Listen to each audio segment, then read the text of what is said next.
Welcome to the No Podcast with me, Nikki Spo. What is up, fam? You are listening to Nikki Spo Unveiled, a subgenre of the No where I dig just a little bit deeper and talk about things that really hit home for me. If you aren't already subscribed to the show, now would be a great time to subscribe because let me tell you, we are just getting into the thick of things and these episodes are only going to get more raw and more revealing. If you're loving the show, now would also be the time to leave me a 5-star rating and review. We love good reviews. Okay, so today I am going to be talking about how vulnerability is at the root of real interpersonal connections. Simple as that. Let's get started. Okay, so I'm sure a lot of my listeners are familiar with the professor and writer Brené Brown, who has done extensive studies on human connection, courage, shame, empathy, and yes, vulnerability. I've read a bunch of her books. I love her podcast. Yes, she's a dream guest. And I feel like I've learned a lot from her. But what's interesting to me is that she speaks a language that my soul already knows or knew. And I just never understood how to contextualize it or put my feelings and thoughts into like intelligible expressions. So I'm quoting here, Brené Brown's collection of teachings on authenticity, connection, and courage helps dispel the myth that vulnerability is weakness and reveals that it is, in truth, our most accurate measure of courage. It offers both an invitation and a promise. When we dare to drop the armor that protects us from feeling vulnerable, we open ourselves to the experiences that bring purpose and meaning to our lives. From Brené Brown. Okay, so I don't know if I've ever had an issue being vulnerable. I do think that sometimes I can come off as tough in my relationships because, well, I am tough. But I generally find it easy to let my guard down and become vulnerable with people. So much so that I created a show around the idea of people finding and celebrating their deepest sense of inner knowing, which by default, you guys, requires vulnerability. So for me, becoming vulnerable and publicly so has been very liberating. We live in a highly curated world on social media, which is how many of us connect with one another outside of in-person experiences. And social media has been great at keeping people connected with family and friends from a distance, as well as connecting us with various teachings and information. But obviously, social media accounts show us what people and organizations want us to see, which means it's not a whole look. There's more to people's stories. There's information and misinformation and a very real element of false realities. After all, when it comes to our personal business, we can control what we want people to know about our lives. This is why it's so easy to get caught in a vortex of comparison and external validation. So as social media developed, I personally got Instagram back in 2012, and it has changed obviously like so much since then. It became really refreshing to see people begin to share personal stories and testimonies and thoughts and poetry and things that weren't always the most pleasant parts of their lives. And in doing that, there has come a sense of community. Now, I don't want to spend a ton of time talking about the issues that I have with social media because there are plenty, and that's not really what this episode is about. What it is about is that sense of community and the sense of community and belonging that comes from vulnerability. And what's amazing about vulnerability is that it's not reserved for social media. We find it in neighborhoods, schools, programs, team sports, self-help books, and literature, art, groups, friendship circles, families, and beyond. I think I've had an innate desire to speak my truth with a fearless sense of vulnerability ever since I was a child. It's part of what made me love dance so much and what helped drive me to become good at it. The element of vulnerability it takes to get on a stage and express through movement and music. So as the world and life experiences hardened me and toughened me up, I noticed that I started to quiet myself. And I only noticed this really in hindsight. And I believe that this quieting, it caused a lot of anxiety for me. The shoulds and should nots of life to be this way, but not too much this way. And so I started to find it difficult to interact with people in social settings because my worst nightmare is like having to have small talk with a bunch of strangers. Right or wrong, I can definitely be an oversharer. And likewise, I will very much be like, hi, my name is Nikki. What's your biggest fear and biggest insecurity? And people are like, chill, I'm just here for the party. Wait, what? You're not here to have existential life conversations, about life and love? What? Enter alcohol in my life. Tameth the beast, Nikki, tameth the beast. Yeah, it's not so funny in the long run, but yeah. Without the crutch of alcohol in my life, I've really had to learn to be comfortable in social settings that I previously was very, very nervous in. And I had to learn to be present and read the room. And what I learned is that I am a very sensitive person, and that if I changed my mindset about social interactions, I could use my sensitivity to better interact with people without having to go into the big, deep life conversations. However, even considering this, I still always find myself drawn to those types of conversations. And I think that they're drawn to me. I can't help it. And when it comes to relationship building, I think vulnerability is crucial. And here's the tough part about that. And I think it's Glennon Doyle who has talked about this a bit. Honestly, I can't keep track of who said what, but I did not originally say this. So there's that. But I do adopt this mindset, is that not everyone can hold space for you.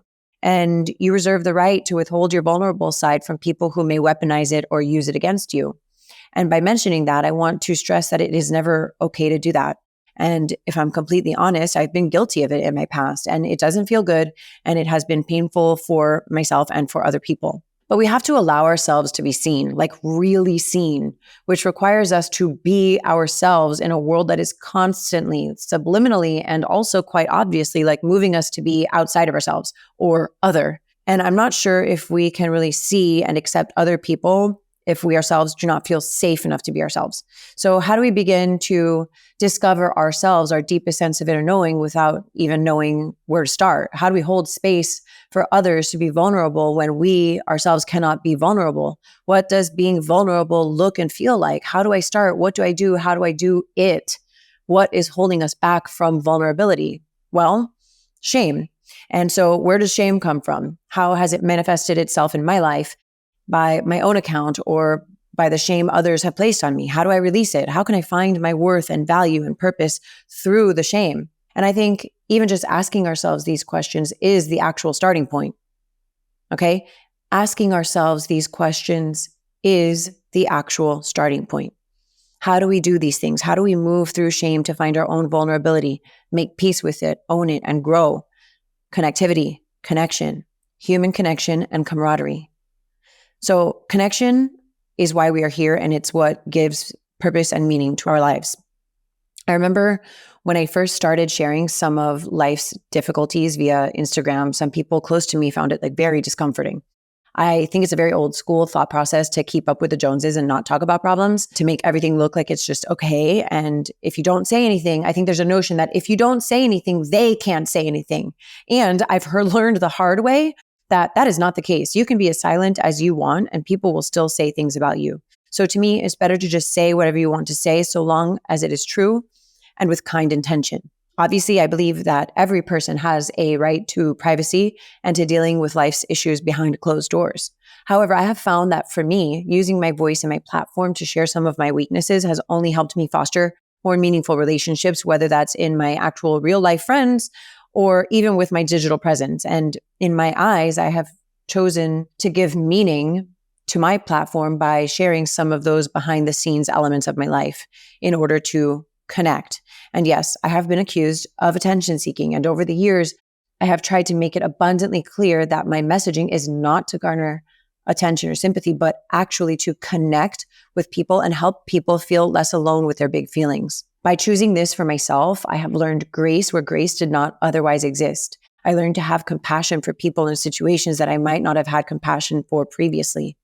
I've learned how to show up and hold space for other people. I've learned to withhold judgments, although this is still a hard one for me sometimes. And why? Because I have wanted all of those kindnesses to be shown to me.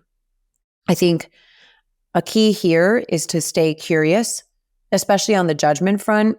Rather than jumping to conclusions or assumptions, can we stay curious? Can we ask for clarification? When it comes to differences of opinions or conflict resolution, can we say to someone, hey, the way I'm understanding this is like this. Is that what you mean? Can you help me understand your perspective? After all, we see others as we see ourselves. As emotional beings, we are predisposed to receive information through the lens in which we view the world around us. So how does our sense of love and belonging impact how we view the world around us and our ability to, one, be vulnerable with others, and two, hold space for others' vulnerability? Brené Brown's take on this is this, and I am quoting from one of my favorite TED Talks that she gave. It comes down to worthiness. People who have a true sense of worthiness, they have a strong sense of love and belonging.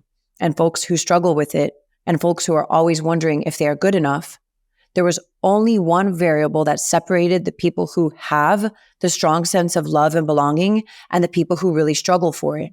And that was that the people who have a strong sense of love and belonging believe they are worthy of that love and belonging. That's it. They believe they're worthy. End quote. It's an amazing TED Talk, and it has over 20 million views. I'm going to link it in the show notes for you guys to check out. But spoiler alert, she goes on to explain, and I'm paraphrasing here, that the people whom she studied that had a deep sense of worthiness all presented to have courage. And she noted that courage and bravery are two different things. Courage, she explains, comes from the Latin word cor, which means heart. And that the original definition of the word courage, when it first came into the English language, was to tell the story of who you are with your whole heart. And that these people with their deep sense of worthiness had the courage to be imperfect. If I take this passage alone and relate it to my own life to contextualize it for you all, to make it real, this is part of why I found it so important to come out about my alcoholism and sobriety. Like in my inner circle, when I first started to hint that I might have had a drinking problem, there was a lot of shaming that went on.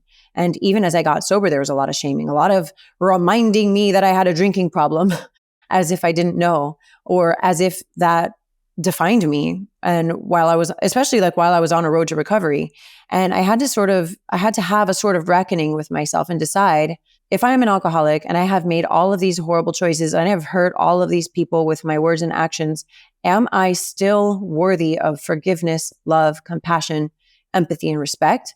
And on a soul level, I knew and continue to know that the answer is yes. And by coming forward and speaking openly about my struggles with addiction, and this one area, I speak about a lot of other things, I have freed myself from the chains of shame and judgment, even if the shame and judgment still exist, because I know who I am. And by sharing these parts of my life, I have always hoped to, in a way, give other people permission to know that they are worthy of same. The result in my life has been that I have had to remove certain people from my inner circle. I've added new people in. I've made new connections. I've connected with more individuals on an emotional and spiritual level. I have found a God that I identify with, and I truly, in my heart, know that I am worthy of all of the goodness that life has to offer me. And I don't know that I would have come to feel that way about myself had I not had the courage to be vulnerable. So as I close today's message, I want to encourage you to be open to being vulnerable. You don't necessarily have to be vulnerable right now, but I want to encourage you to just be open to the idea of being vulnerable, to not close your heart in the hopes of avoiding pain, but to open your heart so that you can feel freedom and peace and a whole sense of worthiness that is your birthright. Because yes, you do deserve the life of your dreams, even if you don't know what that even looks like right now. You deserve goodness. You deserve love and compassion and fun and security and empathy and safety. You do.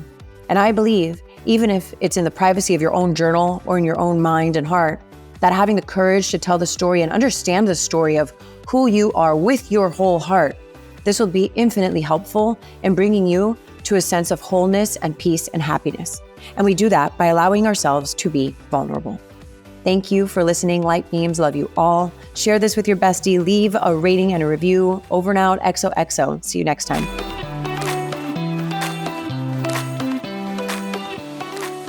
Thank you so much for listening to The Know. If you loved this episode, go ahead and share it with a friend. Words are so powerful, and someone may need to hear what we covered today. And if you really loved this episode, please take a moment to rate the show and leave a review. Your comments are so important and valued, and they give other listeners insight on what to expect on The Know. You can connect with me personally via Instagram at Nikki Spo and The Know with Nikki Spo. My hope for you today is that you are fearless in looking inward so that you can be your highest, most authentic self. and go after the life of your dreams.